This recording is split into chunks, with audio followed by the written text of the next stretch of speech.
Here is another edition of me playing Rocket League Mediocre. While reviewing this time the finale for Obi-Wan Kenobi. So, yeah. And I will be going over spoilers in here.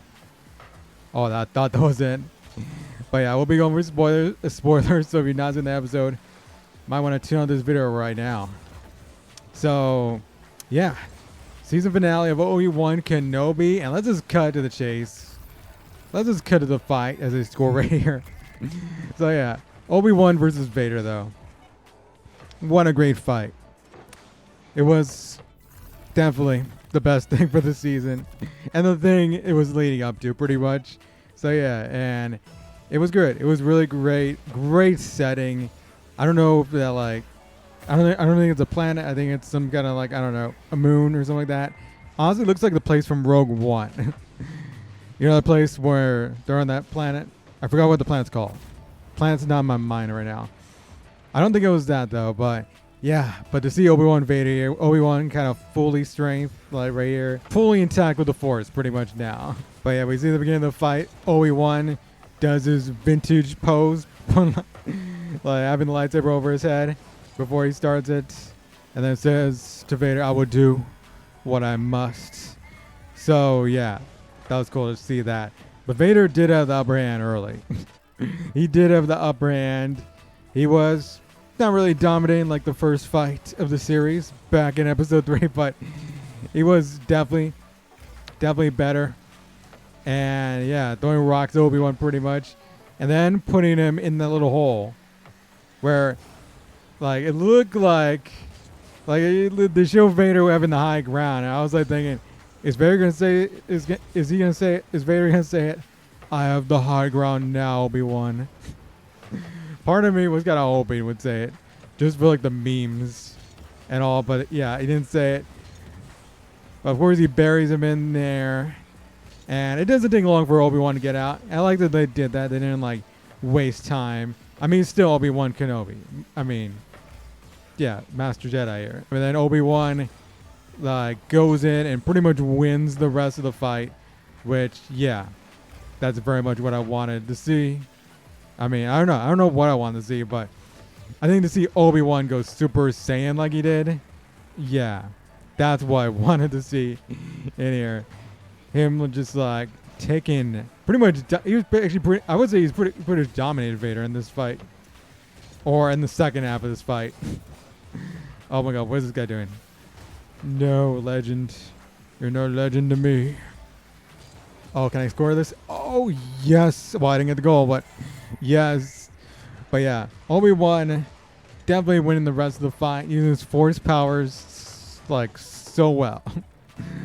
He was using them Force powers here. I mean, with the rocks, he was just damaging Vader all over. Pretty much damaged his breathing, whatever machinery was in front. Yeah, he damaged a lot. And just to see that shot where him with the rocks, man, that was so cool. With the rocks behind him, he's just like one after another sending them to like try to take out Vader. Like that was great. That was great. And then of course to the part where he slices his mask, his helmet open, and which of course, yeah, very much. Oh, get that out of here. But yeah, very much is just like the Star Wars Rebels episode, Twilight of the Apprentice, I think was called, where Ahsoka fights him, and she winds up cutting the mask. So yeah, Darth Vader has a bunch of fresh helmets because we saw him at the end with a fresh helmet on. But yeah, but we see that, and yeah, just Hayden Christensen there, with like in the suit, of course. I mean, he's been in the suit the whole series, I suppose. But yeah, but just see him there, helmet open. You can see one eye peering out. That was great, and even like the sound design looked great in that scene also. I'll go in, ball, almost in, but we got the win. Awesome sauce. So yeah, but the sound design was so cool because we see Luke, but we see Vader talk. It kind of cuts in between Hayden Christensen's voice and James Earl Jones' voice, which I thought was great. Oh, let me equip those. But yeah, it was great. But yeah, but that was cool. I think the sound design team for this episode did a great job with that, using the voice like that, and him saying he's no longer Anakin. Yeah, that was kind of a cool line that he's saying to Obi-Wan, "You're not the one that killed Anakin. I'm the one that killed Anakin." So yeah, that was cool. Cool scene. And then of course Obi-Wan's just like, okay, take care, Anakin, or take care, Darth. See you later. And of course they talk about Vader with the fresh mask, and we do see him back at his humble abode, Vader's castle. Yeah, fresh mask and all. And yup, we got Palpatine in here. So yeah, Ian McDiarmid returning as like Sidious, Palpatine, Sheev, whatever you want to call him. Cool to see him back. I mean, we saw him in Revenge of the Sith, so it wasn't too long ago we saw him in a Star Wars movie or Star Wars property. So yeah, so cool to see him back. And then of course they play the Imperial March, but yeah, they could have played it earlier. Probably should have played earlier. But yeah, it was cool to see it's cool to hear at the end of the episode. But yeah, Palpatine just saying forget about Obi-Wan, focus on what we have to do here. Cause he ain't gonna be a problem. So yeah, that's pretty much it for Vader and Obi-Wan before A New Hope. At least I figure. I would figure if they're gonna do a season 2 of the show, I hope they're not doing putting Vader back in here. Okay, I haven't mentioned the Reva stuff yet. Of course, they were cutting. Oh, I might go in. That might actually go in. Wow. Oh, I don't get credit for the goal? No way. Well, yeah, the Reva stuff, of course. Yeah, they were cutting back and forth between the fight with Obi-Wan and Vader, and then Reva going after Luke, and of course Aunt Beru and Uncle Owen trying to protect Luke pretty much here. So I don't know. I feel like with this kind of back and forth, I just didn't care about it as compared to Vader and Obi-Wan. I don't know. Reva's story is just kind of convoluted, with her trying to be an Inquisitor just to get close to Vader, and then of course coming into this episode wanting to actually kill Luke, little kid Luke, just because she knows that's Vader's son and she wants revenge on Vader and all that. This is weird. She's being evil to try to defeat evil, pretty much. Or trying to revenge on it, Vader, pretty much. I don't think she's not really thinking as opposed what's evil and what's good or whatever. So yeah, I don't know. But yeah, we see that happen, and yeah, we do see Uncle Owen and Aunt Beru be pretty much badasses here. I mean, Aunt Beru got a shot on Reva and all that, and then we see the scene, of course, where she's chasing Luke into the canyons.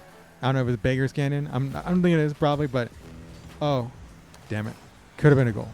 Should have been a better shot. But yeah, but we see where she struggles, wanting to kill Luke, and her. Oh, what are you doing, dude? What are you doing? But yeah, the struggle she had, seeing herself as Luke in that moment, yeah, that was cool. That was cool, and of course at the end, bringing Luke back to Uncle Owen, Beru, and Obi-Wan, and the Obi-Wan kind of consoling her, telling her pretty much there's good in her, and that this is this brings you peace, not killing Luke, and that was cool. And with Reva though, I hope we get more of her. I mean, I don't know. There's some stuff I liked with her near the end, but just overall, I think her character could have just been better written. And with Moses Ingram, I know she is a good actress, and she could have brought a lot to the role. I just think, man, the character was just not written too well. We're moving to the end of the episode where Obi-Wan says goodbye to Leia on Alderaan, and that was a sweet moment. I love that moment where he's talking to her, saying goodbye to her, and telling her the qualities she has from her parents. I mean, the qualities she has from Padme, and of course even Anakin, of course, because he's remembering Anakin as like pretty much his friend, his like Padawan, and yeah, and I thought that was just like a really good moment, a really sweet moment, and this is pretty much the last time that Obi-Wan sees Leia until kind of A New Hope, when like Leia was like, "Help me, Obi-Wan, you're my only hope," and yeah, so I think it was cool to see Leia in here. I think some of the, I don't know, I think some of like the storylines. Oh, this might be a goal. That was smooth, awesome. Smooth as Obi-Wan, baby. Smooth as Obi-Wan in that fight. I liked some of the stuff with Leia in here. I think maybe it was a little bit long in the tooth, but I did like the actress that played her. I thought she did a great job as a young Leia in this series, and I thought she was cool. And then we see that moment with Luke at the end, and yeah, we were all wondering, is he gonna say it? Is he gonna say it in this show? And he finally does to Luke. Hello there. That's our goal. Hello there. But yeah, I love that he even sounded like Alec Guinness in that moment. So yeah, like with the hello there. So yeah, I love that. Love that we finally got to see that. All the memes are happy with that hello there moment. And of course, finally we saw Qui-Gon Jinn. The Force goes with Qui-Gon Jinn at the end. So yeah, right then we see Liam Neeson coming in. So yeah, but it's good to see Liam Neeson reprise the role of Qui-Gon. So yeah, I want to see more of him. I want to see more of him in season 2, I guess. So yeah, and yeah, that's a question. Will there be a season 2 of Obi-Wan? Because there's gonna be hints at it. I think I know Ewan McGregor wants to play Obi-Wan, like probably once more in a season 2. It's just like although I'd want to like see him and like play Obi-Wan again, I don't know if a second season with the stuff that went on in this season. Oh, what a save! But yeah, with bringing in Vader, bringing in Leia, bringing in also like a young Luke, I thought, like, what else can you do that's going to be as impactful as this season of Obi-Wan? Like, there's just like, I don't know what much you can do. You just had to bring in side characters pretty much. And I guess you had to bring in like Commander Nanjiani back, O'Shea Jackson Jr., maybe even Reva back. I don't know, for something. And maybe that's what they set up. I don't know. But yeah, but it's kind of conflicting. I do want to see Ewan McGregor again as Obi-Wan. And I think there's maybe some story to tell, but with what they did here, I thought, oh man, why do it? Why do it? But we'll see.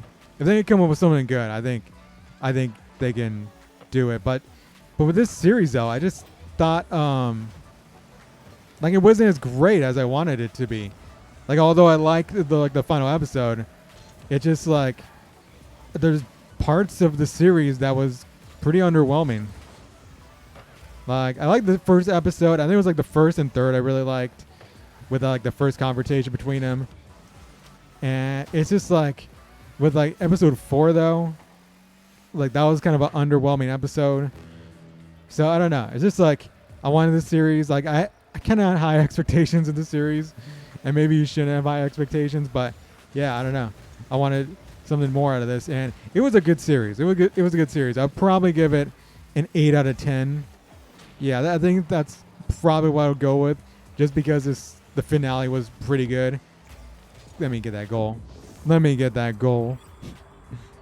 But yeah, 8 out of 10 seems a bit right for me. Like, I like the series, but I didn't quite love it. I wanted to love it, didn't quite love it. But it was better than Boba Fett. It was better than Book of Boba Fett. Not quite up there with The Mandalorian, though. I think The Mandalorian is just in a different league.